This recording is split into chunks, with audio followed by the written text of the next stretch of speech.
Hello, I'm Ed Fuqua, young adult librarian extraordinaire here at Woonsocket Harris Public Library. And I'm Michaela, human being here at Woonsocket Harris Public Library. We're back for another book talking. Yes. And today the book we're talking about is Wuthering Heights. Wuthering Heights. One of your favorites, I understand. It is one of my favorites, although going back and re-diving into this romantic novel, and I do have to put air quotes around romantic novel, it just, you know, when you love something when you're younger and then you look back and it's like, oh, okay, I understand more of the motivations for these characters. And I still love it, of course. It's very it's definitely dark. well written, yeah. It's very well written, but it's very, very dark. It's a nice juxtaposition from talking about Pride and Prejudice last time. Yes, they were published several years apart. Yes. This one is not Regency, it's technically early Victorian. Yes. So she's along the same school as like Charles Dickens. Yeah. It's also part of the Gothic movement at the time. Yes. Everything with the dark and creepy and ghosts and vampires and things like that. Yeah, ghosts. There's ghosts in the book. There's ghosts in the book. Ghosts in it, yeah. Like Pride and Prejudice has been filmed several times with varying degrees of success. Yes. One person in Hollywood called it unfilmable, partly because half the action involves young kids and then we see them again as adults. Yep. And then there's another generation of kids after that, which is impossibly hard to cast. Yeah, no, it's definitely, it must be a really, it's an endeavor to put you either film. Change actors halfway through, you have one set of performers that play both 15-year-olds and 40-year-olds. Yeah, good makeup department. You need a good makeup department to do Wuthering Heights. You need a lot to make this work, and most of them shorten it by leaving off the whole ending with the second generation. Yeah.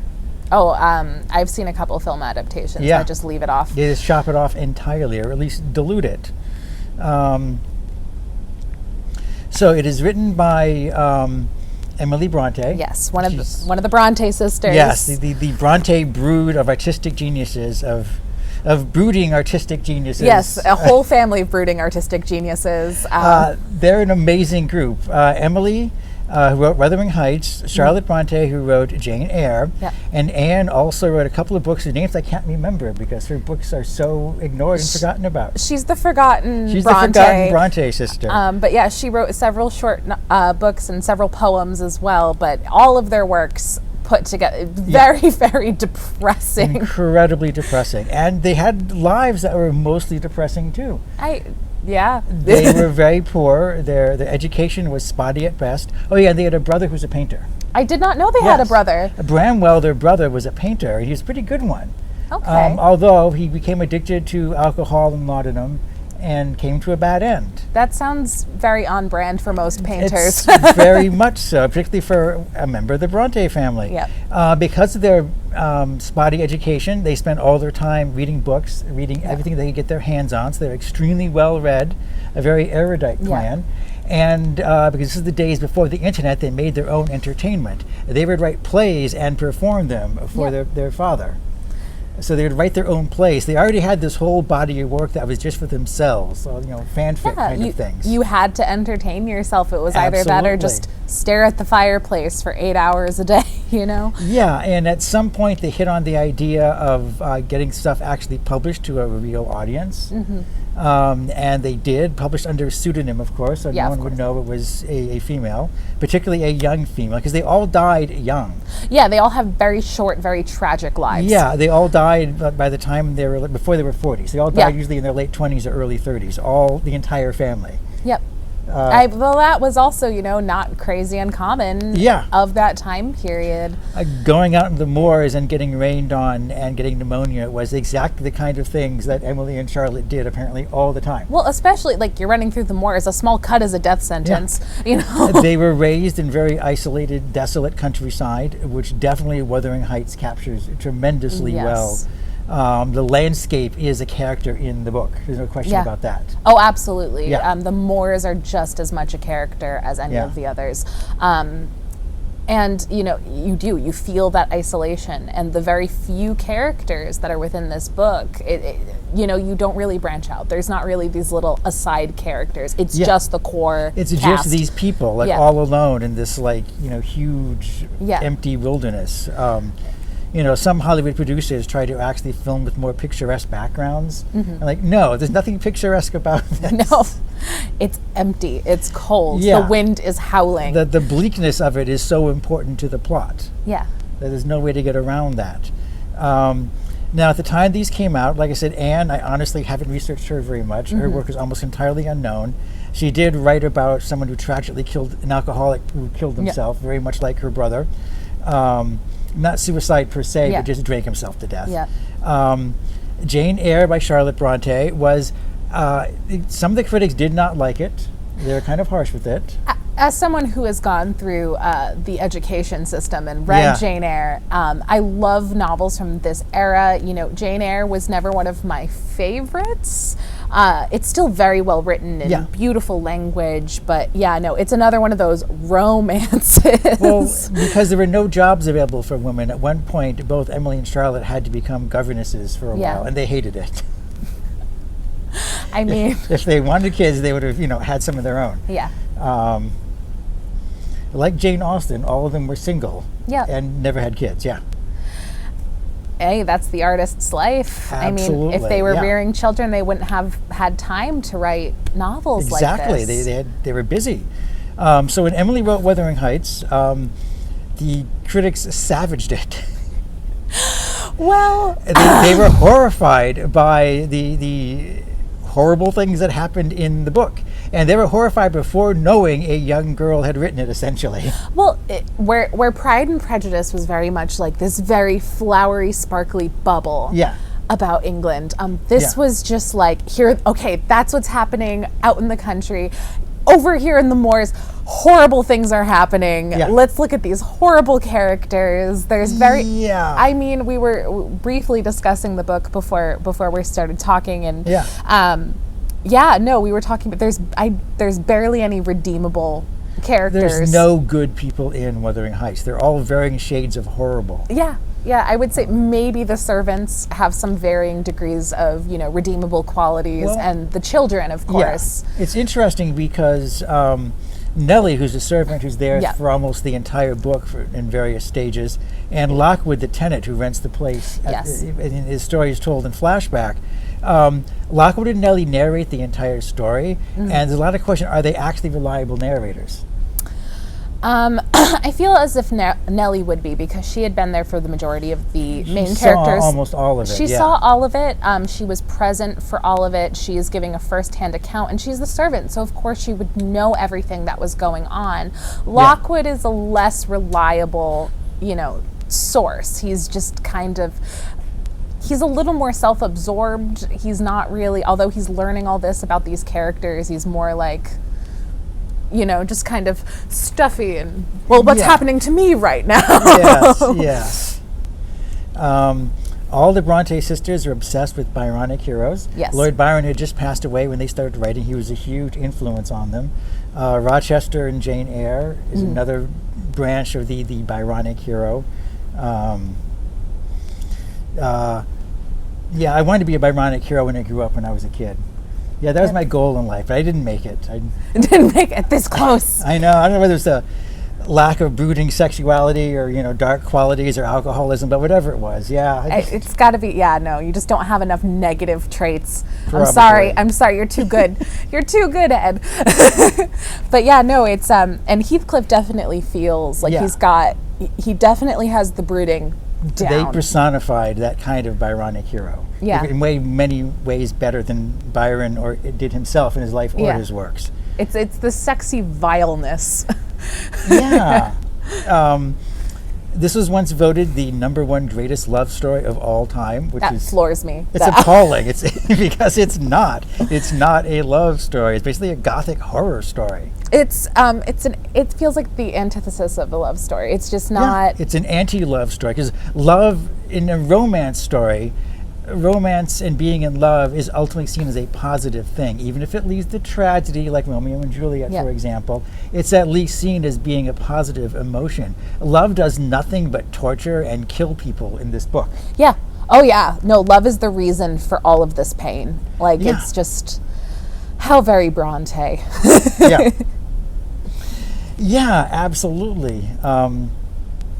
There is a I read that it hit the bestseller list around the time the Twilight books were super popular, because Stephenie Meyer said it was her favorite book. It inspired Twilight. I did not know that. Heathcliff is much worse than everyone than in the Edward. Twilight books. Everyone, period, in the Twilight books. Exactly. I understand. No one in Twilight ever does the things that Heathcliff does. Which we should discuss a little bit. Yes. Some general broad strokes plot of this novel. So it does start out. Of course, there is this tenant who has come to stay at Wuthering Heights.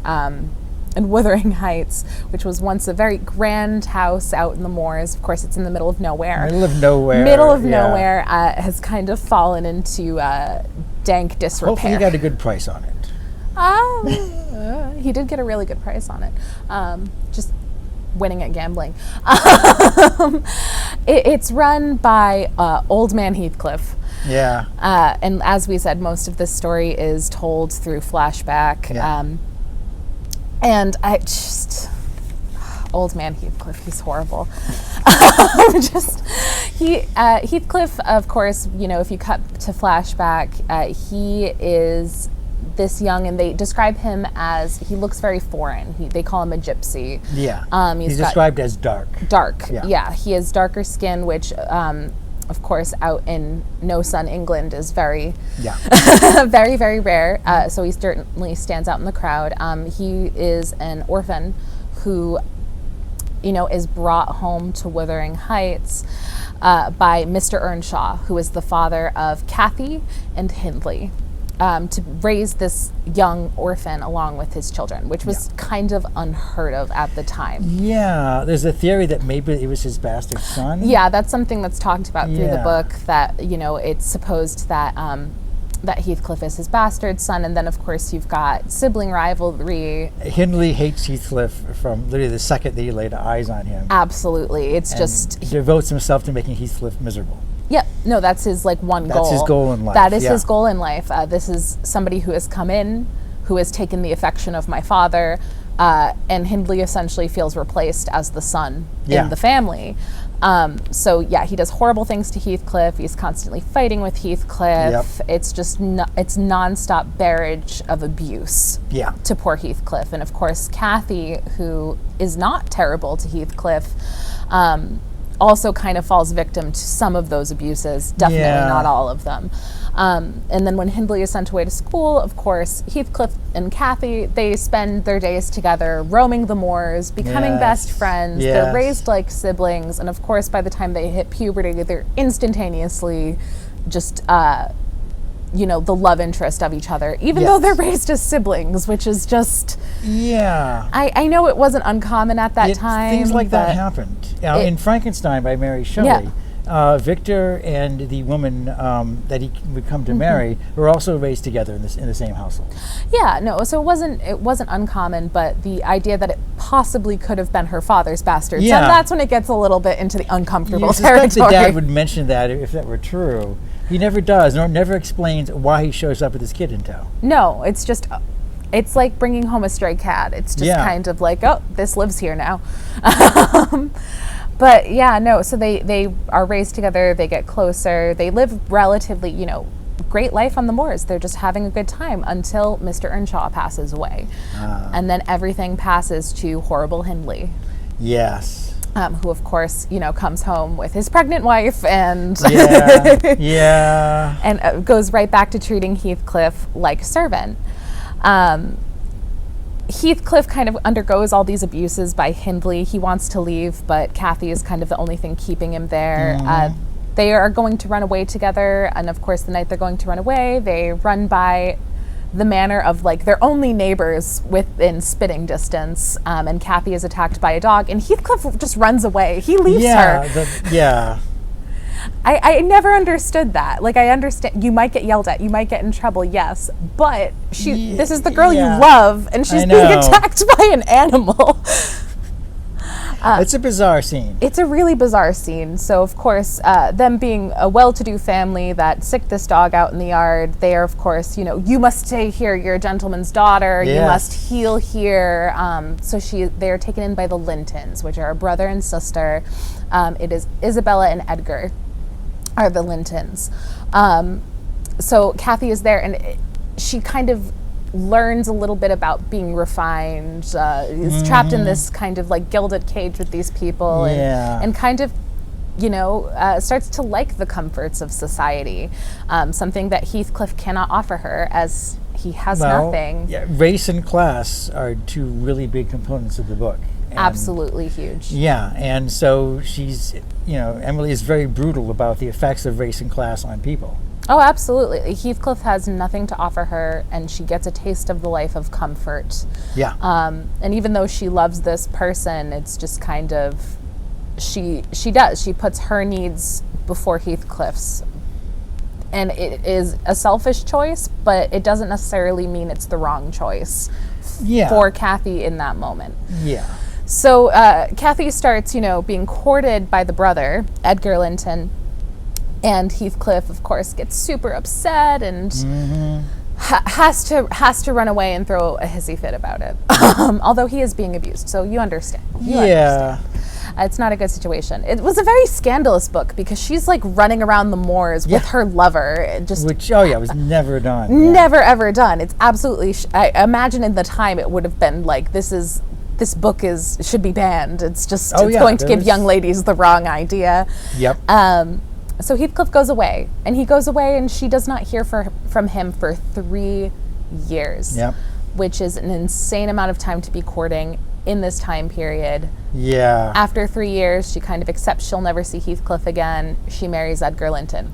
Of course, her wedding day is the day he chooses to come back because he's a drama queen. Oh, yeah, huge drama queen. He's a huge drama queen. And of course, Heathcliff comes back. Kathy has betrayed him. You've got Hindley, who has become an alcoholic because his wife has died in childbirth. And he just needs to seek revenge on every single person who he is considered having wronged him. And then he does a series of really terrible, terrible things. Do you want me to get into the really terrible, terrible things? A few of them for the audience. Okay, so the really, really terrible things. Kathy has married one of the Lintons, so he, of course, needs to immediately, just start courting the sister of the Lintons. He's still trying to have a romantic relationship with Kathy, but he winds up marrying one of the Linton sister, Isabella, and she winds up completely ruined and pregnant. She seems to actually like him, though. She really likes him, but he's presenting as somebody, I have all this money now. Yeah. I'm really handsome. I can be charming when I want to be. She's kind of like, she falls into that I can fix him sort of trap that, And that happens in relationships. Unfortunately, he's too much of a sociopath to accept help from anyone. Yeah, she does. She wants to give him love. It's just that's not the person he wants love from. Hindley's a hot mess, so of course, Hindley's awful. Yeah. Hindley is awful, absolutely terrible. So of course Heathcliff has to come in and basically take Wuthering Heights. It's been a hot minute since I've read that chapter, but I know it's something to do with he just gambles Wuthering Heights away to Heathcliff. He literally loses it in a card game. He loses it in a card game. So he does all that. So he knocks up Edgar's sister. Yep. He completely destroys Hindley to the point where he's just an alcoholic mess and eventually dies. And of course, everything passes to Heathcliff. Yep. And he just mentally tortures and destroys Kathy, who also at that time is pregnant. Who's also pregnant, Everybody's pregnant in this. And that's, he basically, he's like a poison. He just, he infects and he really rips apart everybody that he comes into contact with because he's considered them to have wronged him. I think one of the few innocent characters in this book is poor Edgar Linton, who, just met this girl, fell in love with her, wanted to marry her, wanted to have, a good life with her, and she's just by the second her lover comes back. Yeah, Edgar also seems really spineless and wishy-washy. Oh, yeah, no. He's definitely... Heathcliff calls him all manner of terrible things, and even to his face, and he's just called like soft-handed, pale, spineless, all these awful, awful things. And of course, Kathy, super duper pregnant. She's dying because Heathcliff has married someone else, and she's completely heartbroken. She runs out to the moors to go find him, because that's what you want to do when you're super pregnant and sickly. Absolutely, and she's dying in his arms, and one of the things he says to her is he basically begs her to come back and haunt him, because her soul cannot be at peace until he has left this world. That's even in death you cannot have peace. You must stay with me. Even in death you can't have peace. Which is an incredibly romantic but very dark and twisted thing to say. It's a horrible thing to say. It's a horrible thing to say. I don't know why it's romantic, but it is. And then of course, you've got the children. You've got Kathy's daughter, Kathy. Kathy's daughter, Kathy. Yes. You've got Hindley's daughter, Hinton. I have it written down. I always forget. Hareton is Hindley's son. Hareton. I've read this book and I still just hate that name. It's a terrible name. And then you have Linton, which is kind of like Isabella's last kick in the pants to Heathcliff. I'm going to name your son after this family that you hate. After the family, because Heathcliff doesn't really have a first or last name. He's just Heathcliff. So it's Linton. So his son's name is Linton Heathcliff. Linton Heathcliff. It's become the last name. It's a one name thing. It's like Madonna. Like Madonna, Cher. And then of course, eventually all of the parents die, and now he has to set his sights on torturing all the children. And now he has to torture children. That's what he does. He forces Kathy's daughter Kathy to marry his very sickly son Linton, which all of them are first cousins, but they're all related by this point. They're all related by this point. So he makes Linton marry his cousin Kathy, and vice versa. He forces them to a marriage that neither of them really wants. Because Linton is sickly, he's going to die soon. Everything that Linton has will pass directly to Heathcliff. He's married to the only heir to the Linton estate, so now he owns Wuthering Heights and the Linton estate. And the other house, revenge through real estate. Revenge through real estate, exactly. And you've got Hareton, who is Hindley's son, who, this is all really his birthright. All of this is really for him. It should be for him, and he keeps him illiterate, and he treats him like a stable hand. The same way he was treated. Because two wrongs always make a right. But that's the thing. Hareton winds up being this very gentle character. He turns out okay. He turns out all right, and he breaks that cycle. Some critics have said that proves that birth isn't destiny. That you can change your fate. And that is a good way. But it's a beautiful, horrible book. It's a beautiful, horrible book. What were your feelings after reading this? I can see why critics hated it. There's so many horrible people doing horrible things. It's kind of a chore to read through it. Looking back on it, from a modern standpoint, Heathcliff has a real supervillain origin. He does. It's like, I imagine Dr. Doom shaking his fist. I will get you, Reed Richards. He feels very Lex Luthor. Lex Luthor, too. Absolutely. Heathcliff is a terrible human being on any level. And yet somehow he's that romantic hero. I think it's because he was tortured. You feel sympathy for him early in the story. But he drives that away, and that tortured anti-hero would become very common in Gothic stuff. I mentioned that this reminded me a lot of Frankenstein, where the monster pursues the doctor, across all of Europe, constantly following him. In the movie version, you see those endless shots of Heathcliff on the moor. It reminded me very much of the monster. Also, like a similar Phantom of the Opera element. Where he falls in love with someone, but continues to murder people while trying to win her heart. That's what women want. She's not going to notice that. That's what women want, right? Chicks dig murderers so much. No, and it's Yeah, kidnapping a woman and force her to marry someone is a very common Gothic trope. Yeah. And she was very early in the Gothic movement. But normally these stories, they don't get away with it, whereas Heathcliff gets away with it. Yeah. I think that's one of the things that makes him a compelling character. No one can stand up to him in the book, so he seems like this Nietzschean Superman. Yeah, the only reason that this book even has, a silver lining of a happy ending is because Heathcliff is dead at the end. Spoiler alert. He's finally dead. Yes. Spoiler alert. Yeah, no, that's really it. At the end of this book, you start out rooting for Heathcliff, and at the end of the book, the happiest ending he could have possibly had is death. Yeah. He just wants to be with Kathy, and she's been long dead. And they're finally dead together. They're dead together. See, happy ending.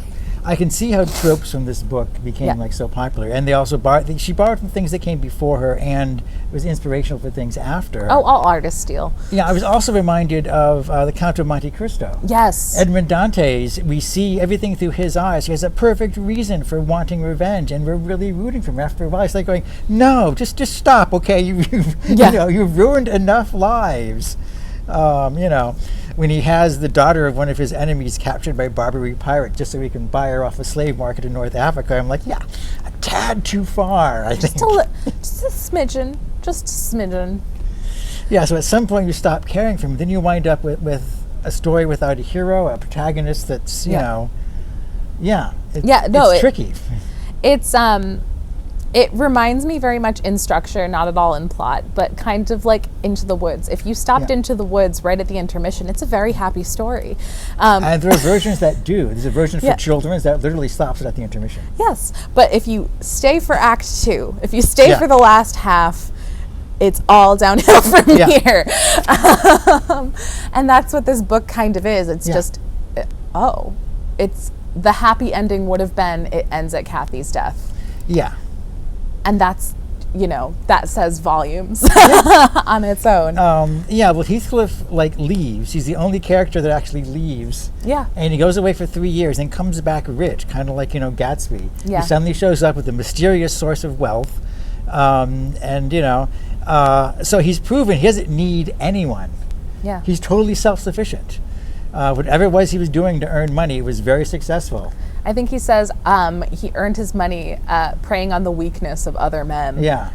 Which is just ambiguous and horrible in itself. Yeah, he's good at that. He's really good at that. He's obviously a good gambler. He may have just won at the gambling table, although, it's hard to believe he wasn't successful in some business or something. He gets Wuthering Heights away from Hindley at his lowest point through a game of cards. It could have been as simple as, he's winning his money gambling, but he's winning land gambling. Yeah. That's easy to turn a profit. Yeah, exactly. But he's it's a novel in which, hatred and punishment and torture just begets more hatred and punishment and torture. Yeah. It's a non-stop carousel of pain. Yeah. But dear God, do I love this book. It's just absolutely horrible. I have some quotes from the novel. Of course, I have to sift through all of my notes. Please pardon me as I do so. Yeah, the Brontes did suffer through a lot of poverty in their lives, and I think they had a very bleak outlook on the world that attached them very quickly to the Gothic movement. Yeah. No, there are serious moments of beauty in this novel. One of my favorite quotes in all of literature, not even just this novel, are what Kathy is describing her love for Heathcliff versus her love for Edgar Linton. And it's, "My love for Linton is like the foliage in the woods. Time will change it, I'm well aware, as winter changes the trees. My love for Heathcliff resembles the eternal rocks beneath, a source of little visible delight, but necessary. I am Heathcliff. He's always, always in my mind, not as a pleasure any more than I am always a pleasure to myself, but as my own being. So don't talk of our separation again. It is impracticable." Yeah. And it's just, there is no delight in her love for Heathcliff. She is actually upset at her love for Heathcliff, but it is necessary. It's part of who she is. She can't fight it. And he kind of hates being in love with her, too. They both do. It's such a strong relationship. Listen, they only want each other and they hate each other for it. It's just but yes, this book is it's definitely one of the darker things we've talked about. Yeah, it's now a lot of critics point out that Cathy herself is just as manipulative as Heathcliff. Oh, absolutely. She's very selfish. She uses Edgar Linton. Yeah. She, plays at the fact that her brother is, at least softer towards her than he is towards Heathcliff. She really, she uses the people around her, and she's incredibly in love with one man, and is yet stringing another man along because that's who can give her a good life. Society demands that she do that. Yeah. Yeah. But it is incredibly manipulative. She's double-crossing. She's sneaking around with her lover behind her husband's back. She's really out for number one. She just wants to do whatever Cathy wants to do. There's one part of the book where Isabella is saying that she's basically being courted by Heathcliff. She wants him around, and Cathy gets very defensive and very angry. And Isabella calls her a dog in the manger. You only want you to be the one who is loved. Mm-hmm. And that's Cathy. Yeah, the idea of anyone else being with Heathcliff drives Cathy crazy. Well, not even that. It's just she needs all the attention from Edgar. She needs all the attention from Heathcliff. She needs to be that center of attention. She's very conceited. She's very selfish. And I would argue that she is just as bad as Heathcliff. If given the opportunities to take as much money and land and do horrible things like Heathcliff does, they would be an unstoppable villain couple if they had wound up together. They totally would, yeah. Absolutely. Like the Joker and Harley Quinn. Kind of. Yeah. That they feel very much like that. Yeah. Evil masterminds, the two of them, but deeply in love. Yeah, messed up love, but deeply in love. One of the fun facts I learned was, like I said, Wuthering Heights didn't sell that well when it first came out, but Jane Eyre was successful. Mm-hmm. So after Emily's death, Charlotte, her sister, revised the book slightly and printed it again. Mm-hmm. And she included an introduction to the book in which she basically said that, well, you have to forgive my sister because she was, spent a lot of time out in the wilderness and never really got a proper education. Which is a pretty awful thing to say about your sister. I mean, it feels very on brand for a sister who can be critical like that, but family. Yeah. But it worked because her minor edits and the introduction put the book, in the bestseller list. And although Jane Eyre and Wuthering Heights are both considered classics, Jane Eyre is considered kind of stuffy and old-fashioned in a lot of ways, whereas Wuthering Heights is still seen today as being dynamic and powerful. Just because of the sheer emotional intensity of it that nothing else has really come close to. The two strongest emotions are love and hate, and this book has both in spades. Both in huge quantities. Yep. It inspired a lot of creativity. Sylvia Plath wrote a poem based on it. Yep. Kate Bush had a famous song that I love based on it, Wuthering Heights. You do a Google search, you often come up with a Kate Bush song before anything else, interestingly enough. Death Cab for Cutie did a song called Cab. My favorite thing I discovered was there's a tabletop role-playing game based on it. We need to play this game. I know. Apparently your stats include things like rage and despair. Oh my God. And your character has problems. Yes, problems? Each character is assigned a problem. And if you wind up getting rid of your problem, like alcoholism or you're in debt or something like that, and if you wind up getting rid of one of your problems, the game master assigns you two others to take its place. So what I'm hearing is we need to play this game immediately. Apparently, yeah. It's gone through 2 editions. We need to find the source books, Ed. Yeah. No, but it's an incredibly amazing novel. It's, of course, very dark. It's very depressing. It's still very beautiful. Yeah. And, that kind of sums up this book. There's beauty in very dark, isolated things. Like the moors itself, it's desolate. It feels empty. There's just wind howling through, and it sounds like screams and howls. But it's beautiful, and the characters certainly are like their environment. Yeah, the characters are harsh and bleak, like their environment. They're creatures of the moors. And, there is this sort of romance to it, and that emptiness and that darkness. Yeah. But Wuthering Heights. I think one of the reasons why it remains popular, much the same, like I said, the Twilight books, not just because Heathcliff and Edward Cullen are both abusive, but when you're a young person in love, you feel like you're the first person ever to be in love, and it will last forever. The first person you fall in love with, you will be with for the rest of your life, and you're absolutely certain of that. You don't want any adult telling you, no, you got a crush on her, you'll forget about her in a few years. Well, that's what it feels like. The first, you can't tell that to a teen, and I get that. And Wuthering Heights is that first love that never ever goes away. It becomes a horrible curse to everyone. It becomes an obsession. But it never goes away. Exactly how you away. think love will be when you're young. And, I was even talking about, I had first read this book when I was a teenager, and I thought it was the most romantic thing on the planet. Yeah. Then going back as an adult with a fully formed brain, I was reading it and I was horrified, absolutely horrified, more so than the fact I thought it was romantic in the first place. That says a lot about human nature. But that is human nature. It's absolutely. And these two characters are so selfish and self-absorbed and just so looking out for number one. They have never evolved past that point. Young people identify with them because of that. Yeah. Not to be insulting, but no, but when you're feeling things for the first time, it is the most intense thing in the world. It overwhelms you, and that's that overwhelming emotion that she captured so well. No, she absolutely did. But yeah, Wuthering Heights, I highly recommend everyone read it at least once. Yep. Put yourself through it. It's good. Oh yeah, definitely. Did you have any closing notes on Wuthering Heights? Do you have anything? I think that says it all. It's dark, but it's beautiful. Yeah. Wuthering Heights.